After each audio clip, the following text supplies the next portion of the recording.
Channel में मैं आपके साथ अर्चना। कॉमेडियन कपिल शर्मा, जो अपनी तेज तर्रार, हाजिर जवाबी और हास्य के लिए जाने जाते हैं, हाल ही में विवादों के घेरे में आ गए हैं। The great Indian Kapil show में उनकी एक बेधड़क टिप्पणी ने सोशल मीडिया पर बवाल खड़ा कर दिया है। ये घटना, जिसमें उन्होंने फिल्म निर्देशक एटली कुमार के लुक्स को लेकर एक हल्के फुल्के अंदाज में टिप्पणी की थी, एक तीखी बहस का कारण बन गई है, जिसके लिए अब खुद कपिल शर्मा को भी सफाई देनी पड़ रही है। कई दर्शकों ने इसके बाद कपिल पर बॉडी शेमिंग और यहाँ तक कि नस्ल भेदी टिप्पणी करने का आरोप लगाया है। इस विवाद में तब और चिंगारी लगी जब सिंगर चिन्मयी श्रीपदा समेत कई सोशल मीडिया यूजर्स ने कपिल की आलोचना की है। जवान जैसी हिट फिल्म के निर्देशक एटली अपनी आने वाली फिल्म बेबी जॉन का प्रमोशन करने शो पर पहुंचे थे। उनके साथ सितारे वरुण धवन, कीर्ति सुरेश और वमिका गब्बी भी मौजूद थे। सब कुछ ठीक चल रहा था जब कपिल ने अपने खास हास्य अंदाज में एक टिप्पणी कर दी, जिसने इंटरनेट पर हंगामा मचा दिया। उन्होंने एटली की युवा सूरत की ओर इशारा करते हुए उन्हें युवा और बड़े प्रोड्यूसर और निर्देशक कहा। इसके बाद उन्होंने मजाक में पूछा कि क्या कभी सितारों उनके लुक्स को देखकर संदेह हुआ है कि वो वास्तव में वही सफल निर्देशक हैं जिनसे मिलने की उम्मीद कर रहे थे। लेकिन एटली की प्रतिक्रिया ने पूरे मामले को पलट दिया। जहां बहुत से लोग उम्मीद कर रहे थे कि एटली इसे हंसी में उड़ा देंगे, उन्होंने पूरी गरिमा और समझदारी के साथ जवाब दिया, जिससे उनकी प्रशंसा होने लगी। उन्होंने शांत लहजे में कहा, सर मैं आपका सवाल समझ गया हूँ। फिर उन्होंने अपने गुरु AR मरुगदास का आभार जताते हुए कहा कि उन्होंने अपने लुक्स के आधार पर नहीं बल्कि उनकी प्रतिभा के आधार पर पहला मौका मिला। एटली ने एक सशक्त संदेश देते हुए कहा, हमें लुक से जज नहीं करना चाहिए, दिल से जज करना चाहिए। ये मजाक बिल्कुल हल्का फुल्का सा लग रहा था।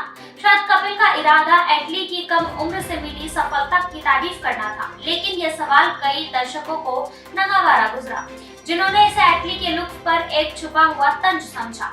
एक रेडिट यूजर ने सवाल किया कि लोग अब भी ऐसे अपमानजनक सवाल क्यों पूछते हैं जो दूसरों को उनके रंग के आधार पर नीचा दिखाते हैं। इसके बाद सोशल मीडिया पर कपिल शर्मा की आलोचना शुरू हो गई कि वो एटली का लुक्स का मजाक बनाकर स्किन कलर से जुड़ी रूढ़िवादी सोच को बढ़ावा दे रहे हैं। जहां एटली की शालीन प्रतिक्रिया ने उन्हें सम्मान दिलाया, वहीं कपिल को सोशल मीडिया पर तीखी आलोचना का सामना करना पड़ रहा है। इस बातचीत की क्लिप वायरल हो गई है और 2 दिनों में 1.8 मिलियन से ज्यादा बार देखी गई है। सोशल मीडिया पर कुछ लोग कपिल के व्यवहार की बुराई कर रहे हैं, वहीं कुछ का कहना है कि कपिल का मजाक अक्सर बॉडी शेमिंग में हाथ पार कर जाता है।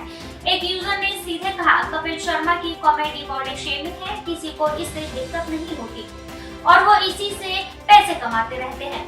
और इस विवाद में कूद पड़ी सिंगर चिन्मयी श्रीपदा, जिन्होंने अपनी निराशा व्यक्त करते हुए ट्विटर पर लिखा, क्या ये घटिया और नस्ल भेदी मजाक बंद नहीं होंगे?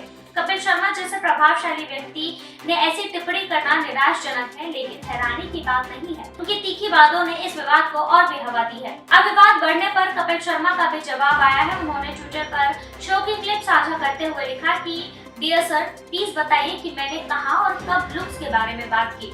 सोशल मीडिया पर नफरत मत फैलाइए। धन्यवाद। दोस्तों, खुद देखो और तय करो, किसी के ट्वीट को भेड़चाल में फॉलो मत करो। कपिल शर्मा के बचाव से लग रहा है कि वो कहना चाहते हैं कि उनकी बातों को गलत समझा गया है, लेकिन कपिल की इस सफाई के बावजूद नुकसान हो चुका था। ऑनलाइन बहस और तेज हो गई है, जहां कई लोग कपिल में कॉमेडी में कोई लिमिट ना होने पर सवाल उठाने लगे। वहीं कुछ फैंस कपिल का बचाव कर रहे हैं कि उनका इरादा गलत नहीं था, लेकिन सवाल को और संवेदनशील तरीके से पूछा जा सकता था। एक यूजर ने लिखा, शायद उनका इरादा बुरा नहीं था, लेकिन उन्हें सवाल को बेहतर तरीके से पूछना चाहिए था। कुछ ने ये भी कहा कि ये पहली बार नहीं है जब कपिल सर लुक्स, जेंडर या नस्ल पर टिप्पणी करने का आरोप लगा हो। अभी हाल ही में पुराने जमाने की टीवी और फिल्म अभिनेता मुकेश खन्ना ने भी कपिल शर्मा के शो में कॉमेडी के स्तर नीचा होने की बात पर नाखुशी जाहिर की। फिलहाल के लिए बस इतना ही है। ऐसे और भी वीडियो को देखने के लिए देखते रहिए हमारे चैनल को और इसे लाइक, सब्सक्राइब, शेयर करना ना भूलें।